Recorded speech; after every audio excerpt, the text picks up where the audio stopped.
கடவுளே நன்றி. இயக்குனர்களை இங்கே நம்ம அழைக்க போகிறோம். ஒருத்தரை பற்றி சொல்லணும் அப்படின்னா அவர் வந்து கொங்கு மண்ணிலிருந்து வந்த ஒரு ஃபேண்டசி ஃபேக்ட்ரி அப்படின்னு சொல்லலாம். அது ஏலியன் மிஷனாக இருந்தாலும் சரி, டைம் மிஷினாக இருந்தாலும் சரி, அதில் ஒரு ஹிஸ்ட்ரி படைக்கக்கூடிய நம்முடைய ரவிக்குமார் அவர்களை மேடைக்கு அழைப்பதற்கான தருணம் இது. எஸ், அவரோடு இணைந்து இந்த மேடைக்கு நம்ம அழைக்க போகிறவர். இவர் வந்து ஒரு தீர்க்கமான வெற்றி மூலமாக தமிழ் சினிமாவுக்குள்ளே வந்தவர். அதுக்கப்புறம் நம்ம தலை சொல்கிற மாதிரி ஒவ்வொன்றையும் தானே செதுக்கிக்கிட்டவர். அப்படி செதுக்கிக்கிட்டதுனால இன்னைக்கு அவரை வச்சும் இயக்கிட்டு இருக்கக்கூடிய ஆதிக் ரவிச்சந்திரன் அவர்களை மேடைக்கு அழைப்பதற்கான தருணம். எஸ்,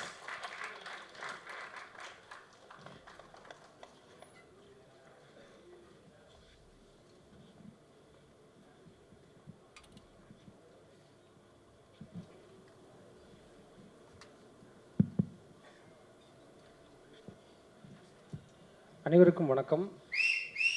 சிவகுமார் சார் படம் எடுப்பார், ஆடியோ லான்ச் பண்ணுவார், ட்ரீட் வைப்பாருங்கிறது ஒரு 2013 அந்த காலகட்டங்களில் நடந்துக்கிட்டே இருக்கும்.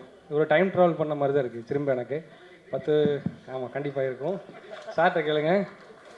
அது மாதிரி இது தொடர்ச்சியாக சார் வந்து அவர் ரொம்ப பிடிச்ச விஷயம்னா ஒரு அறிமுக இயக்குநர்களை வந்து நம்புவார்.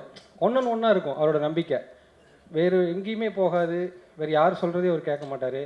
டைரெக்டாக அவர் ஒரு நம்பிக்கை வச்சாருன்னா அந்த படம் முடிகிற வரைக்கும் ஸ்ட்ராங்காக அந்த நம்பிக்கை வைப்பார்.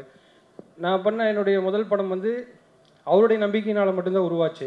ஏன்னா அந்த கதையை நான் சொல்லும்போது நிறைய பேருக்கு வந்து ஒரு விதமான ஒரு நம்பிக்கையின்மை இருந்துச்சு அந்த டைமில். ஆனால் சார் வந்து ரொம்ப தீர்க்கமாக நம்பி, இல்லை நிச்சயமாக அந்த படம் நல்லா ஒரு ரவி நல்லா இருக்குன்னு சொல்லி தொடர்ச்சியாக வந்து என்னை ஊக்குவிச்சுக்கிட்டே இருந்தார்.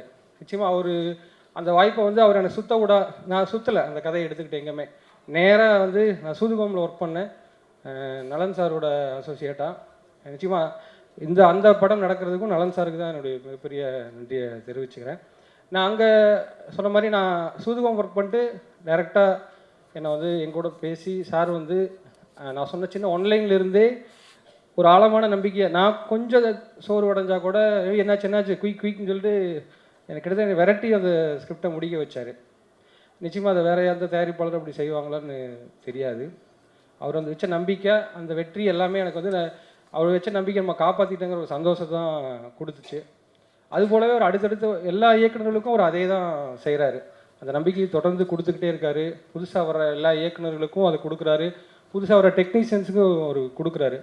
ஸோ அங்கே போயிட்டு வரும்போது நம்ம வந்து ஒரு கான்ஃபிடெண்ட்டாக நம்ம பின்னாடி எதையும் எதிர்கொள்கிறதுக்கான ஒரு நல்ல தைரியத்தையும் அவர் கொடுத்துருக்காருன்னு நான் சொல்லுவேன்.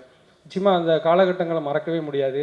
அந்த படம் உருவாக்கம், அது சார்ந்த எல்லா விஷயங்களையும் எப்போ நினைவு கூர்ந்தாலும் ஒரு ரொம்ப மகிழ்ச்சியான தருணமாகவே இருக்கும்.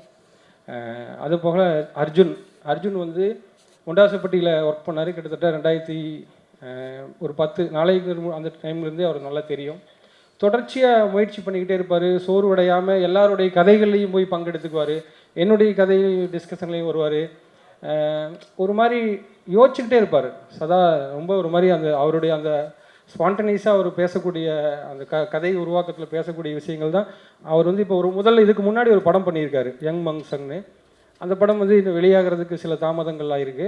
இருந்தால் கூட மனம் தளராமல் அடுத்த முயற்சியை வந்து செஞ்சு அடுத்த படத்தோடு அவர் வந்து நின்றுருக்கிறதுங்கிறது அவருடைய மனம் தளராத முயற்சியை காட்டுதுன்னு நான் நினைக்கிறேன். நிச்சயமாக அர்ஜுன் வந்து நிறைய பேருக்கு சொல்லுவேன், படம் தாமதமான குயிக்காக போங்க, அர்ஜுன் பாரு எப்படி டக்குன்னு அடுத்த படத்துக்கு மூவ் ஆகிட்டாருங்கிறதுக்கு ஒரு முன்னுதாரணமாக இருக்கார். அது வகையில் அர்ஜுன் வந்து நிறைய பேருக்கு இன்ஸ்பிரேஷன் தான் நான் சொல்லுவேன். ரொம்ப நல்ல நண்பர். அதுபோக இந்த படக்குழுவினர் மற்றவங்க எனக்கு பெரிய அறிமுகம் இல்லை. அத்தனை பேருக்கும் என்னுடைய வாழ்த்துக்களை தெரிவிச்சுக்கிறேன். சங்கம் சினிமாஸ் அவரும் சாரும் வந்து இப்போ இணைஞ்சு இந்த படத்தை உருவாக்கியிருக்காங்க. மேற்கொண்டு அவங்க நிறைய படங்கள் பண்ணுறதா இருக்காங்க. அத்தனை படங்களுக்கும் என்னுடைய வாழ்த்துக்கள். அனைவருக்கும் நன்றி. வணக்கம். சூதுகம் வந்து ஒரு மிகப்பெரிய ஒரு மாஸ்டர் பீஸாக வந்துச்சு. இன்னும் கூட ஞாபகம் இருக்குது, உதயம் தியேட்டரில் வந்து அந்த ஃபஸ்ட் ஷோ நான் பார்த்தேன்.